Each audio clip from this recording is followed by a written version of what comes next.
What's going on, Bulls fans? Welcome to another episode of Chicago Bulls Central. We'll be talking about the Bulls' recent loss against the Portland Trailblazers and some trends we're starting to see with the Chicago Bulls, and may they be bigger concerns as we head into deeper into the season. We'll talk about all that and more right after this. All right.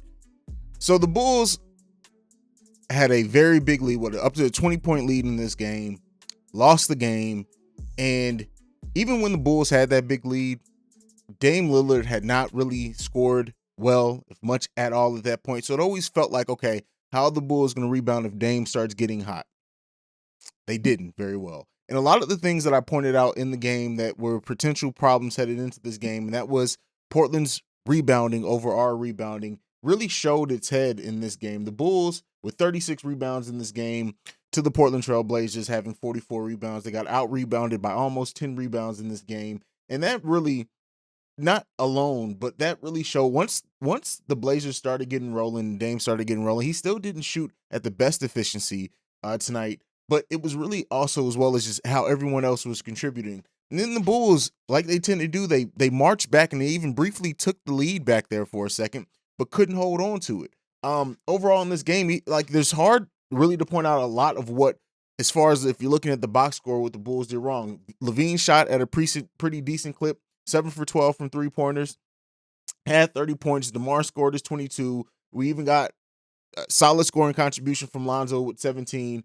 It's just everything, the way that things came together, it really didn't work out for the Bulls. Rebounding is a big part of that. Lack of shot blocking is a big part of that. The Bulls' turnovers in key minutes was also a big part of that. And overall, this was a game that the Bulls felt like they very well should have won because of that big lead, but they weren't able to.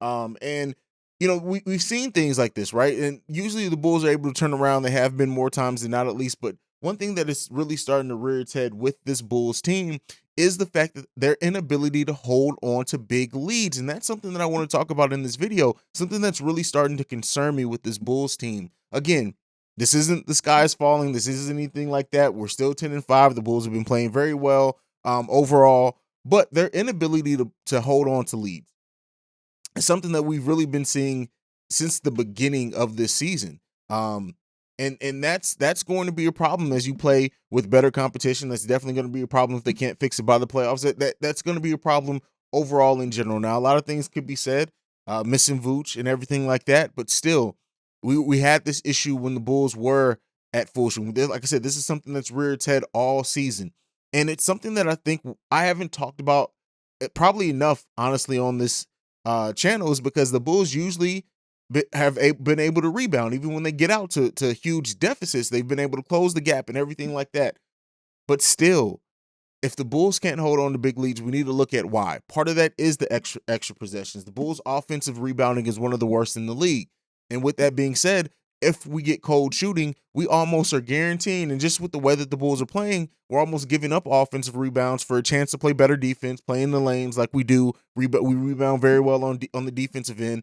But because of that hole in the Bulls game is going to be something that, especially against great defensive rebounding team, is going to affect us a lot. Second chance points are a big part of the game, and the Bulls really don't get a lot of that just because of their offensive rebounding being what it is.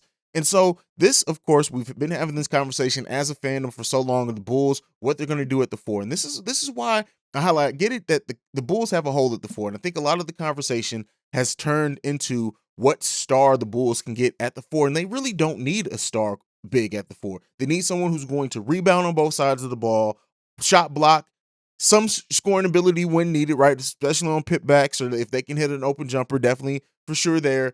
And that can run up and down the floor. That's what they need. All these trade things about what perfect four and whatever star we can get at the four, that's not what the Bulls need. And yes, Tony Bradley gives us some of that, but his role is definitely more off the bench. We need somebody a little bit better than that, honestly. Or maybe we can see something different if we ever start Bradley and Vooch, which can be a hole on the perimeter side of defense, even though Tony Bradley has shown that he can switch on the perimeter some. But with that being said, that it's just continually highlighting what the Bulls need to do. And like I said, in AK and Eversley, I trust.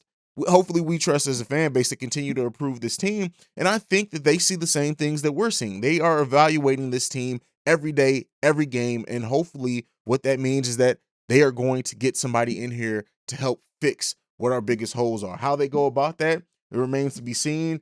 Troy Brown Jr. really is out of the rotation pretty much at this point.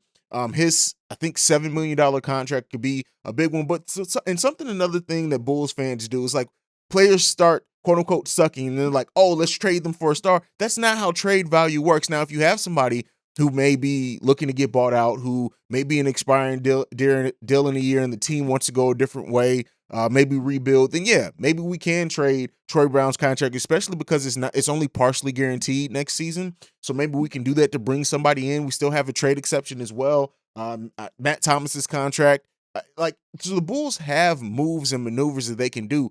Maybe it may be that they're waiting to the end of this tampering nonsense to go away to see if they want to trade their own first round pick to see what they can do there. There's a lot of different things that could be in the works. I choose to believe that the front office is just going to make the decision that they're taking time to evaluate. They're taking time to really peep the scene because you don't want to pull a trade too soon, right? If that, or you don't want to bring somebody in too soon. If down the road, like I said, somebody voices being disgruntled, a team does decide to pull the trigger on going in full rebuild, maybe sell off some assets or whatever else, there's a lot the Bulls can do. So I need the fan base to calm down a little bit on going right into, oh, Kobe hasn't scored 20, let's trade Kobe and all of that. And I need to really take a look at evaluate everything that's out there. The Bulls don't need a superstar at the 4. They don't need really even a star at the 4. They need a quality big at the 4. If they can get a star, go perfect. If they can get a younger star with a younger player with some star potential, good. I know Marvin Bagley's out there and people are expecting him to be traded and everything like that. I'm not saying I'm against it. Of course, it depends on what. If the Bulls are going to go as far as that we think, if they can get him for a first round pick in Troy Brown Jr.'s expiring contract, do it. I'm like I said, I'm not even against trading Kobe. I just feel like Kobe is eventually, I feel like he's going to give us what he needs once he gets out there. And that's another thing. Kobe hasn't scored a point yet since he came back, and people are quick to judge that it's because they already had a bias thinking that Kobe was the key to fixing the Bulls' issue at the 4, when really he's 2 games back from being out of playing basketball for 5+ months. Calm down on that. Wait it out. And even then, you don't want to trade Kobe right now because his trade value is probably at an all-time low right now. Unless you just have a team that believes in his potential like some of us do, then slow everything down. This loss was a bad loss. It was a bad loss, and it sucks because the Bulls should have won this game. They should have won this game. This game shouldn't have gotten away from them. In the third and fourth quarters, as you just felt the Bulls just losing this game and it's slipping away from them. And it raises the question, does Zach LaVine force too much? That may be a conversation for a video of another day, but let me know down below what you guys think. Do you think Zach LaVine's forcing a little bit too much? Give me some comments on that because I'll use them in the next video when I talk about specifically that topic. Leave me comments on the video as well. What do you think about the game? Everything like that. You guys voted. I did a poll asking how I can interact with you guys more. You guys have requested, I think by like 80% of the vote, it was more live streams after Bulls games. So I'm going to wait till after Thanksgiving. I know that sucks because it's another week away. And then I'll work out, and I may do it between now and then, but I'll have a firm schedule on games I'll be able to live stream after, because like I said, this isn't just my channel. This is channel 4, the Bulls fandom. You guys spoke. That's what you want. I'm going to deliver it the best I can. But like I like to end every video on, go Bulls. I love you guys. Peace. This has been a presentation of the Break Media.